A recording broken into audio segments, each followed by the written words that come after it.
আসসালামু আলাইকুম সবাইকে। জিবোর্ড মানে গুগল কিবোর্ড অ্যাপ তো আমরা অনেকেই ব্যবহার করছি। এর মধ্যে এরকম কিছু হিডেন ফিচার আছে যা হয়তো আমরা অনেকেই জানতাম না। ঠিক মনে হতে পারে যে এত বছর ধরে এটাকে চালাচ্ছি, অথচ আমরা এই ফিচারগুলোই জানতাম না বা মিস করে গেছি। চলুন শুরু করি আজকের ভিডিও। ধরেন আপনি অনেকগুলো টেক্সট আপনি টাইপ করেছেন, এখন আপনি চাচ্ছেন এটা ডিলিট করতে। আমরা তো নর্মালি কি করি, এরকম ব্যাক স্পেস যে কিটা আছে মানে বাটনটা আছে বা ক্রস বাটন, এটাতে ক্লিক করে এক এক করে এইভাবে আমরা রিমুভ করে থাকি বা ধরে রাখি। তারপর দেখা যাচ্ছে আমরা যেটা চাচ্ছি না সেটাও ডিলিট হয়ে যাচ্ছে। এখানে একটা দারুণ ট্রিক, সেটা হচ্ছে আপনি যদি এই যে ক্রস কি বা ব্যাক স্পেস, এটা যদি আপনি এভাবে মানে হোল্ড এন্ড প্রেস করা মানে চেপে ধরে যদি আপনি লেফট সোয়াইপ করেন এভাবে, তাহলে দেখবেন আপনি এভাবে কিন্তু হাইলাইট করে মার্ক করে টেক্সট যতটুকু চান ততটুকু আপনি এভাবে সরাতে পারছেন আর কি একসাথে।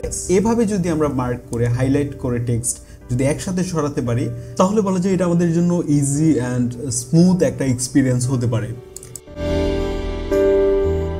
আমরা তো সারাদিন বহু টেক্সট কপি করি, তো সর্বশেষ আপনি যে টেক্সটটা কপি করেছেন সেটাই কিন্তু পেস্ট করা যায়।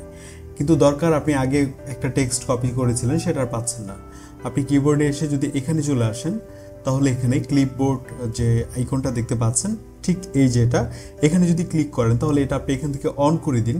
তারপর আপনি যে টেক্সটগুলো আগে কপি করেছিলেন কিছুক্ষণ আগে সবগুলো এখানে দেখতে পাবেন। তারপরে এখান থেকে যে টেক্সটটা পাঠানোর দরকার এটা কিন্তু আপনি ইজিলি এখান থেকে পাঠিয়ে দিতে পারবেন। সো আমার মনে হয় যে এটা অনেকেই জানতেন না, এটা আপনি চাইলে ব্যবহার করতে পারেন এই টুলটা। তো আমার মনে হয় এই ক্লিপবোর্ড ফিচারটা আমাদের টাইপিং এক্সপিরিয়েন্স আরও স্মুথ অ্যান্ড এফিশিয়েন্ট করবে। আমাদের অনেক সময় রাস্তাঘাটে গাড়িতে এক হাতে ফোন ব্যবহার করাটা একটু মুশকিল হয়ে যায়, তখন জিবোর্ডের ওয়ান হ্যান্ডেড মোড এটা আমরা ব্যবহার করতে পারি। Let's check it out. এই ফিচারটি এনেবল করলে পুরো কিবোর্ডটা ছোট হয়ে এক পাশে চলে আসে, যা আপনি এক হাতে সহজেই ম্যানেজ করতে পারবেন। সিম্পলি কিবোর্ড থেকে সেটিংসে যান এবং ওয়ান হ্যান্ডেড মোড এটা অন করুন। এখন টাইপিং আরও ফাস্ট এবং কমফোর্টেবল হয়ে গেল, রাইট? এর মধ্যে কোনগুলো আপনি আগে থেকে জানতেন কমেন্টে লিখে জানাতে পারেন। This is Adnan signing out. I will see you in the next one. আসসালামু আলাইকুম।